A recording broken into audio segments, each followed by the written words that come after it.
Bonsoir, bienvenue à vous en direct sur Public Sénat. Voici les titres du 22h ce soir.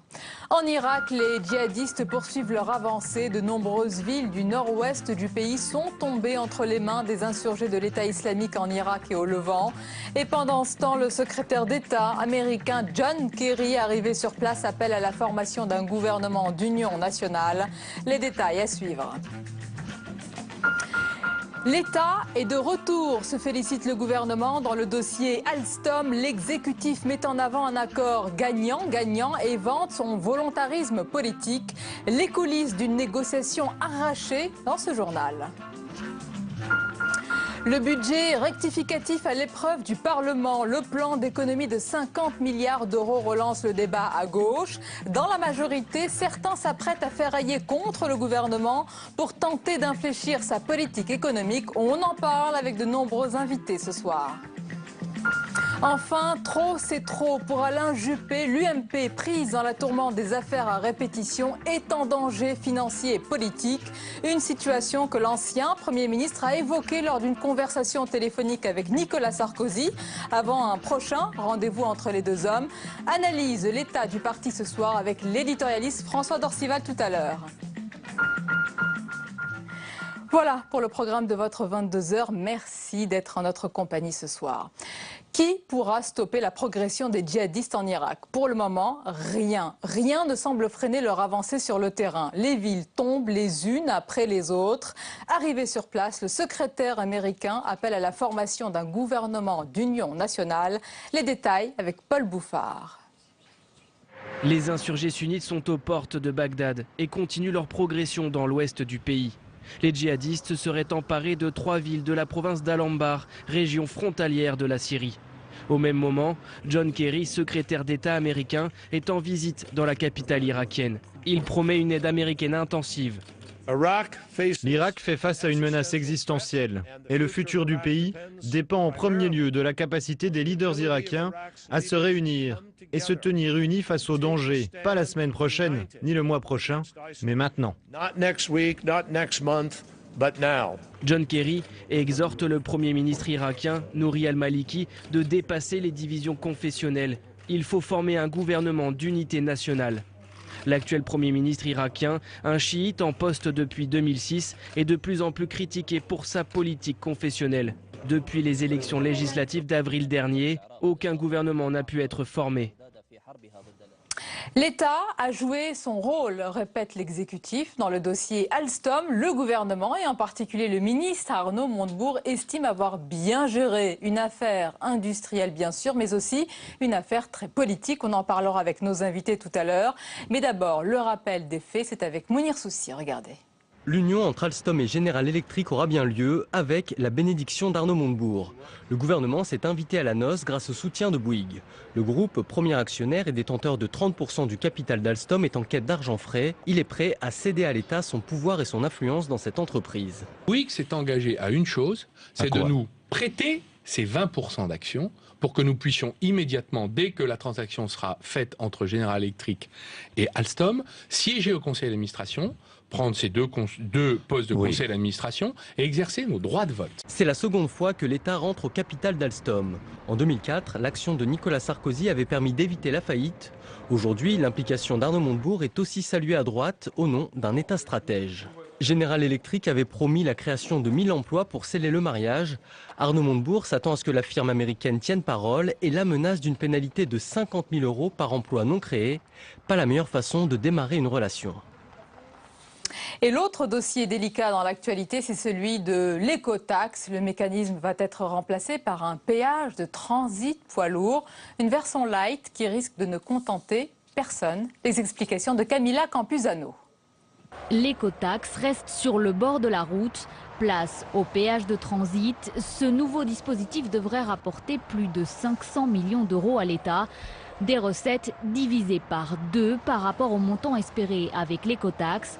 Et pour cause, l'ancienne version concerne 15 000 km de route. Aujourd'hui, il n'en reste plus que 4 000. Ce manque à gagner, l'État pourrait le récupérer sur les sociétés d'autoroutes. Le gouvernement veut préserver les trajets courts. Oui, l'écotaxe est remplacé. Il est remplacé par un dispositif de bon sens, simple, clair. 2500 camions par jour sur les routes. Ces camions, notamment essentiellement des camions de transferts internationaux, ne payaient aujourd'hui rien pour entretenir les routes. Eh bien voilà qui va être fait. Avec le péage de transit, le gouvernement semble avoir cédé à la pression des bonnets rouges. Une pression maintenue sur le nouveau système. Ils exigent la gratuité totale. Un portique a été incendié hier soir. Chaque installation coûte en moyenne 2 millions d'euros. Le dispositif de l'écotaxe était prêt. Ces portiques placés sur des routes finalement épargnées sont devenus inutilisables.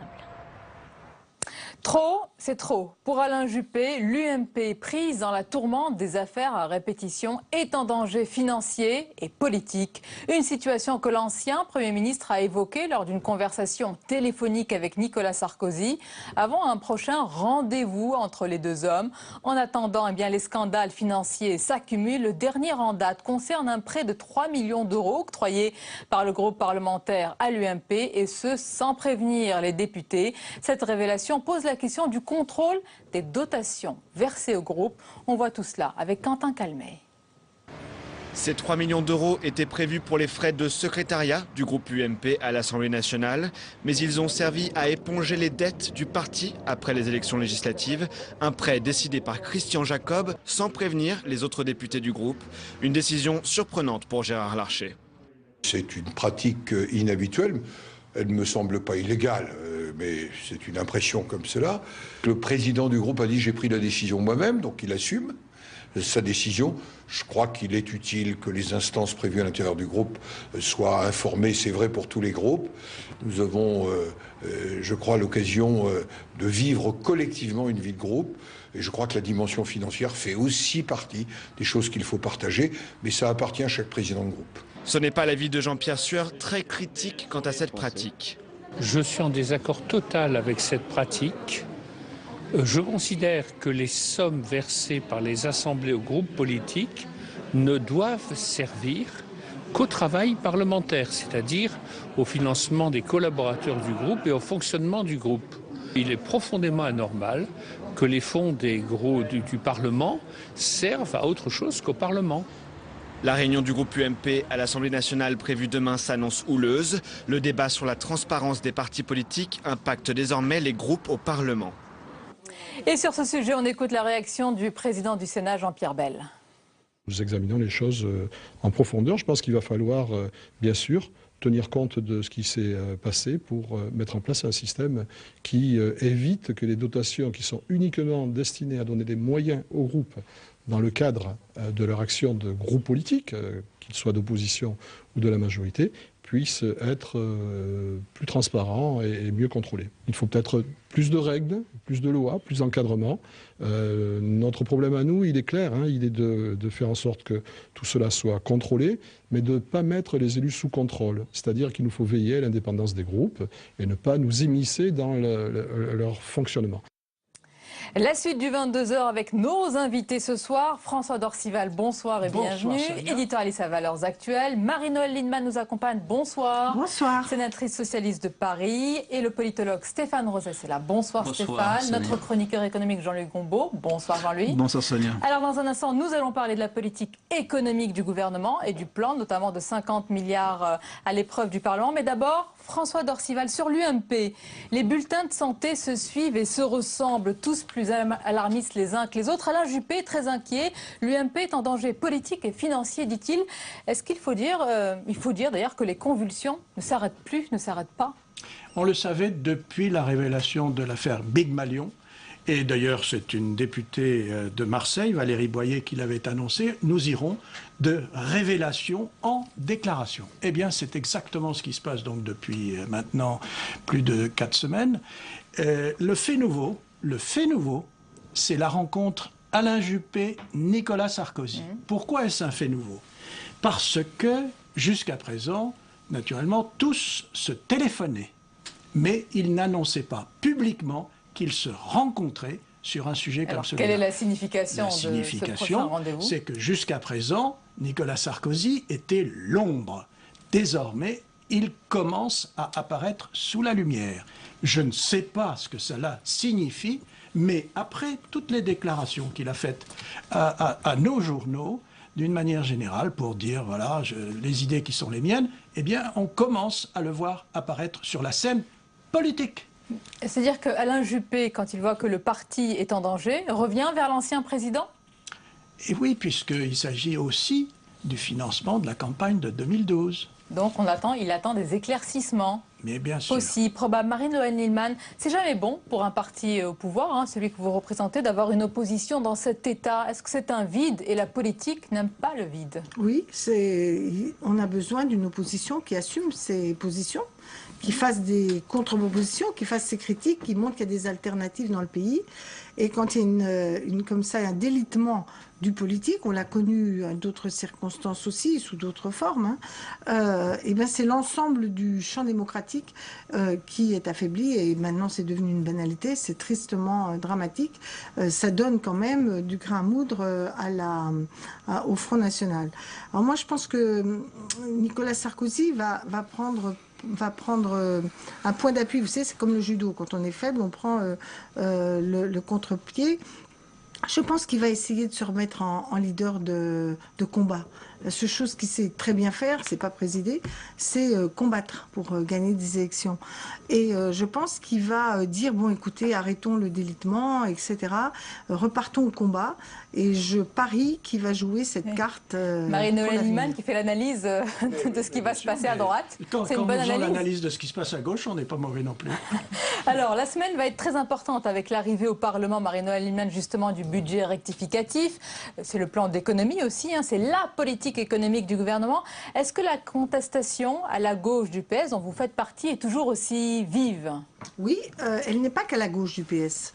Ce qui est de très nouveau dans les 100 députés des 41, c'est que vous avez des députés qui étaient, si je puis dire, classiquement au cœur dans les motions majoritaires, et même qui n'ont jamais été de leur vie dans la gauche du PS. Pierre Alain Muet n'a jamais été de sa vie à la gauche du PS. D'ailleurs, il dit avec un certain étonnement, on va quand même pas, je vais être obligé de dire que les plus réalistes au PS, c'est la gauche du PS. Et au centre, pour lui, c'est pas ça. Donc c'est pas une question uniquement gauche-droite, c'est quand même qu'il y a eu le parti, la politique gouvernement est très éloignée de ce qu'est le point moyen, la zone d'équilibre, le barycentre du Parti socialiste, et surtout est en décalage complet par rapport avec au Parti socialiste, mais par rapport à la réalité que nous vivons, est-ce que ce politique n'est pas adapté sur vous avez très bien sûr, non mais c'est important parce que moi je ne crois pas que ce que dit le Parti socialiste est décalé des réalités, hein, Sonia.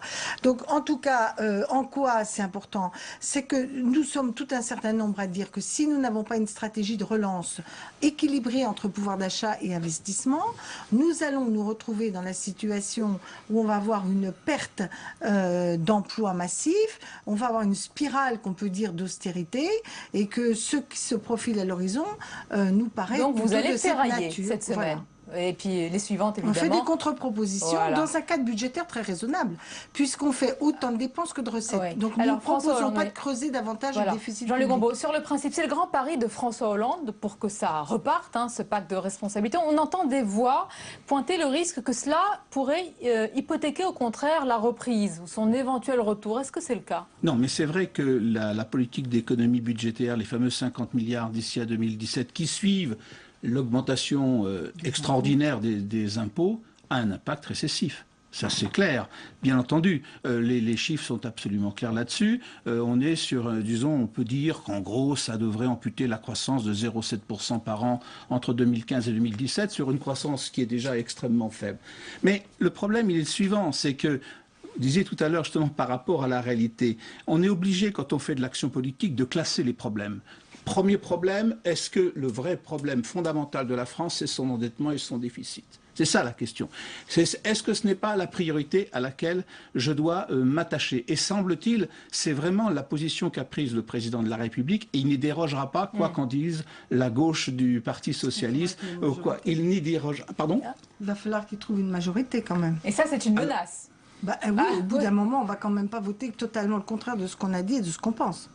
Alors, et ensuite, évidemment, le gros problème, c'est de voir les perspectives d'ici à 2017, parce qu'à 2017, il y a un rendez-vous qui est extrêmement important, comme tout le monde sait, et de savoir si cette baisse de croissance l'impact croissance que va provoquer cette politique de redressement ne nuira pas à l'emploi. Alors, les calculs qui sont en règle générale faits, c'est que dans un premier temps, ça va peser, mais ensuite, les baisses d'impôts, les baisses de prélèvements qui vont être sur l'entreprise vont plutôt être créatrices d'emplois. Mais il faut voir le coût que ça représente. C'est un vrai pari, hein, c'est un grand pari avec une première phase qui risque évidemment de faire tanguer sa majorité, et puis attendre justement après le fameux retournement. Le fameux résultat d'ici à 2017. Parce que le problème, c'est qu'effectivement, les entreprises vont avoir, grâce à ces baisses de charges, des facilités d'embauche. Je pense que ça, ce n'est pas discutable, c'est vrai. Mais en même temps, comme vous avez un problème de demande, un problème de débouché, c'est pas sûr non plus qu'elles se mettront à embaucher. Alors, Marie-Noëlle Lienemann, vous allez nous proposer les contre-propositions, nous détailler les contre-propositions. Mais d'abord, Stéphane Rosès, sur ce qu'a dit Marie-Noëlle Lienemann tout à l'heure, justement, cette majorité, la menace, entre guillemets, ça va tanguer, ça va bouger, justement, lors de l'examen de ce texte? Oui, en même temps, les armes institutionnelles du président de la République et de l'exécutif sont des armes excessivement importantes, fortes. On sent que ce qui nourrit et alimente la contestation, c'est deux types de choses qu'a indiqué Marie-Noëlle Lienemann. Le fait qu'un certain nombre à gauche se disent « mais François Hollande n'a pas été élu sur ça ». François Hollande a, durant sa campagne, adressé des messages un tout petit peu contradictoires et chacun a entendu ce qu'il voulait entendre. Mais quand on voit que 3 Français sur 4 veulent qu'il y ait plus de réformes, on peut dire que quand même le Parti socialiste... Mais dans quel sens je crois que c'est pas ça le sujet. Le sujet du pays, c'est...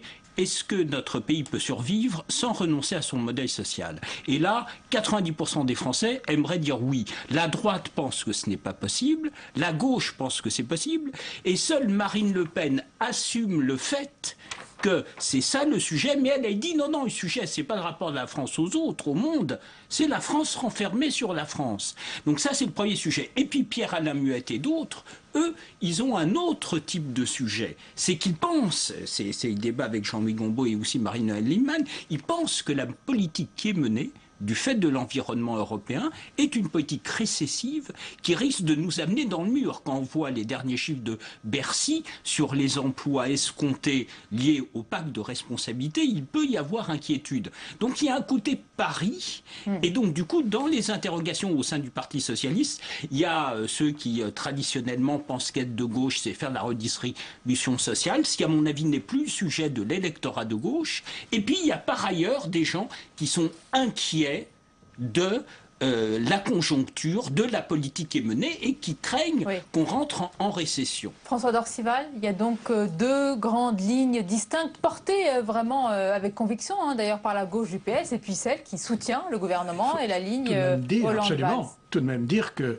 la rapporteure socialiste députée donc, du projet de loi de finances rectificative redoute qu'il y ait quand même un effet sur 250 000 emplois en moins. Vous avez lu ce chiffre. C'est pas rien. Donc ce n'est pas rien. Ouais.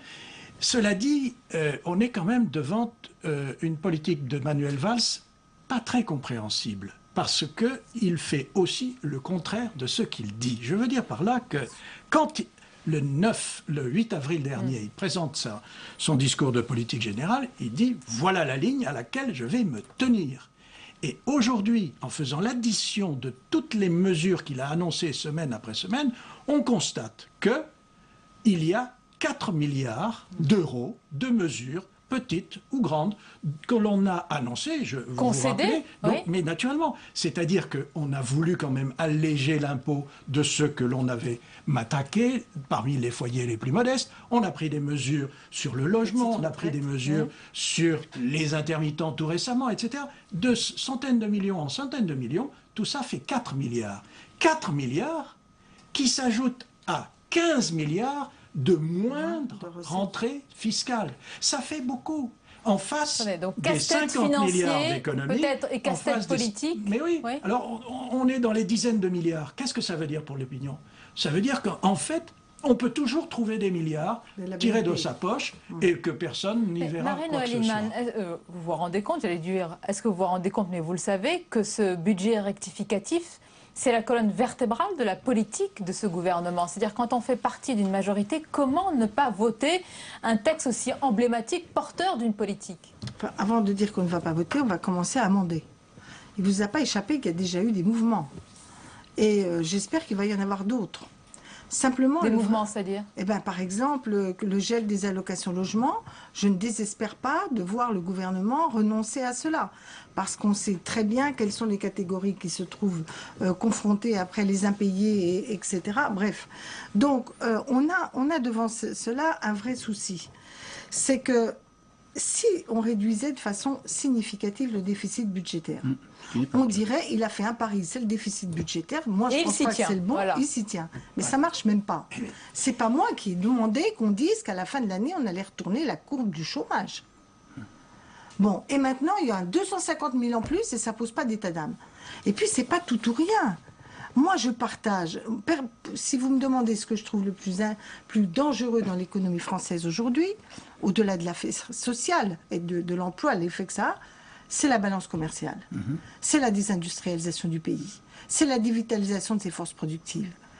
Et moi, qu'on mette de l'argent pour rendre productifs, compétitifs des secteurs entrés de l'industrie, ça ne me gêne pas. Eh ben, vous avez un exemple concret, on va en parler dans quelques instants. Alstom, bien sûr. J'espère que... Bon. Mais en tout cas... Quand on met de l'argent à Auchan, Carrefour, sous prétexte qu'on ne peut pas faire autrement que de faire du balayage de 40 milliards pour en toucher à peine 8 à 10 pour le secteur industriel, je me dis qu'il y a quand même de la marge sur les 30 milliards. Et c'est cette marge-là... c'est intéressant. C'est cette marge-là que dans nos contre-propositions nous faisons. Nous disons une partie de cette marge. Au lieu, par exemple, un truc tout bête, le CICE. Il y a des secteurs entiers qui vont le toucher, ça sert à rien parce que Carrefour, il ne va pas recruter des caissières s'il n'a pas une augmentation du prix. Vous êtes d'accord avec Marie-Noël Lienemann? À partir de ce moment-là, comment on essaie de régler ça? Parce qu'on connaît le fait qu'on n'a pas le droit quand on fait des allégements de cotisation. Voilà. Alors comment on fait? On a une proposition. On demande qu'il y ait obligatoirement X% du CICE qui soit affecté à des crédits dont la liste est arrêtée. Donc si c'est un secteur industriel, ça peut être soit l'investissement, soit le recrutement de jeunes en alternance, etc. On ne va pas rentrer dans tous les détails. Et dans les secteurs où il n'y a pas besoin d'investir lourd, ils pourront le mettre sur des secteurs. Voilà, par exemple, on a compris. Donc on a trouvé des solutions techniques sur le débat à cette question. Puisqu'on parle depuis tout à l'heure de milliards, Jean-Luc Gombault, alors que l'État engage ce plan d'économie, d'un côté, il entre par ailleurs dans le capital d'Alstom en rachetant donc les parts de Bouygues. Est-ce qu'il faut croire le ministre Arnaud Montebourg quand il dit textuellement ça ne coûtera rien? Est-ce que c'est vrai que ça va venir des ventes de certaines participations de l'État? Donc ça coûtera indirectement, c'est-à-dire que ça coûtera évidemment, on ne sortira pas 2 milliards du budget pour rentrer dans le capital d'Alstom. Mais justement, c'est intéressant cette affaire parce que au bout du bout, on s'aperçoit qu'effectivement, la pression gouvernementale, je ne sais pas si c'est M. Montebourg, M. Hollande ou peu importe, a permis que, au bout du bout, la proposition de General Electric n'est plus la même qu'aujourd'hui. Mais la question, quand on regarde le dossier, on se demande si c'est tellement plus intéressant que ça. Il y a des garanties, Jean-Luc Gombault, qui sont différentes du départ. Je ne sais pas très bien, parce que, en fin de compte, l'idée d'Alstom, c'était je sors de l'énergie et je prends l'argent que me donne General Electric pour me renforcer dans le transport, n'est-ce pas? Et là, il reste encore dans l'énergie et il se remet encore dans le transport.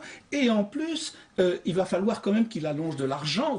Quand on lui demandera de faire un certain nombre d'investissements, il faudra quand même que Alstom paie pour développer. Vous parlez de son avenir industriel, mais pour les emplois, il y a des garanties plus solides. Tout à fait. En revanche, les 1000 emplois n'étaient pas prévus au départ. Le droit de veto de la France sur les questions nucléaires n'était pas prévu. Donc il y a incontestablement des avancées. Mais en écoutant Marie-Noël Lienemann, me dit quand l'État intervient quelque part, c'est pas automatiquement quelque chose de systématiquement positif. Oui, mais enfin, en tout cas, ce qui est sûr, c'est que s'il n'avait pas été là, les risques de délocalisation de secteurs entiers, même si moi, personnellement, j'ai toujours dit, il faut du capital, il faut que ce soit un capital de partenariat et pas un capital de on possède tout. Et j'ai toujours dit que le meilleur partenaire, c'était General Electric.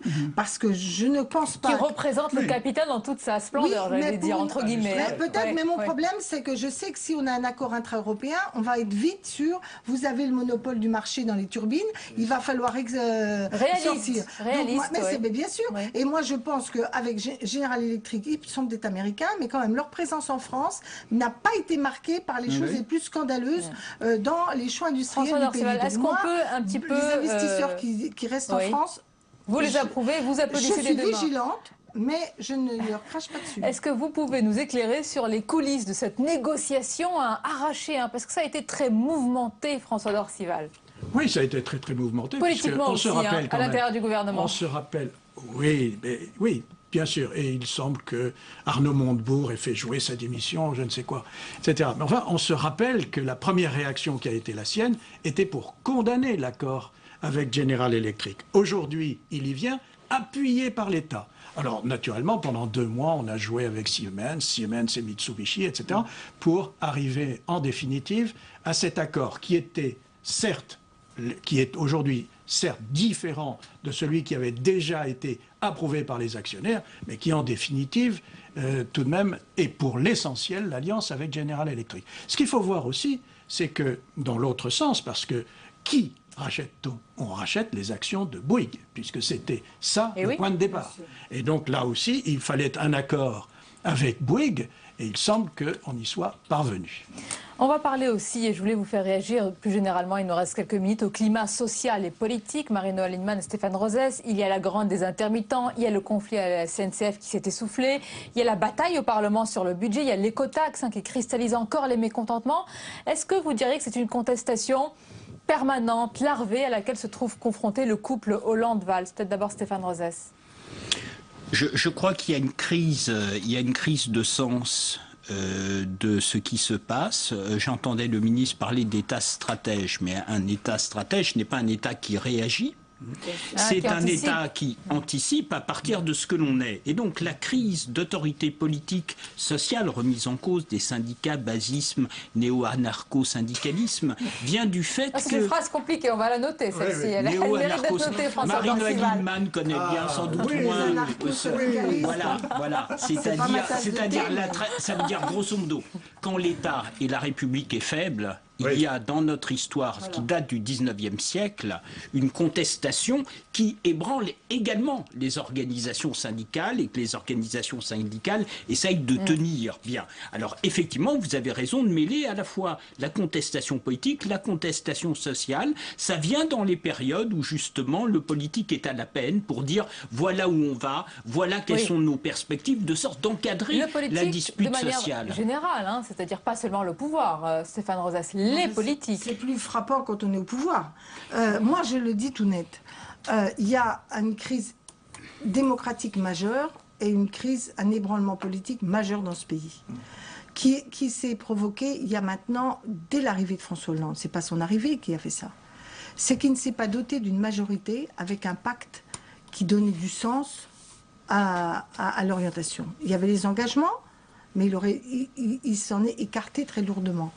Il n'a pas essayé de faire une majorité qui incarne ceux qui l'ont élu, avec quelques grands axes qui mobilisent. Mais ce qu'on n'a pas fait il y a 2 ans, ce qui n'a pas été fait il y a 2 ans, il faut le faire maintenant.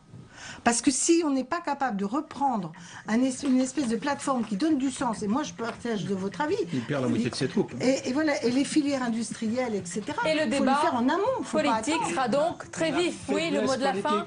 Et la faiblesse politique, quand vous avez un président de la République qui est à 18% d'opinion favorable, comment voulez-vous qu'il se fasse entendre par les mouvements sociaux? Merci à vous d'avoir participé à ce débat. Merci beaucoup, on arrive à la fin de ce journal. Merci à vous, surtout de nous avoir suivis. Tout de suite, votre soirée documentaire sur Public Sénat, comme tous les lundis, avec un film intitulé ce soir L'attentat de Sarajevo. À demain, avec plaisir. Belle et douce nuit à vous, bien sûr.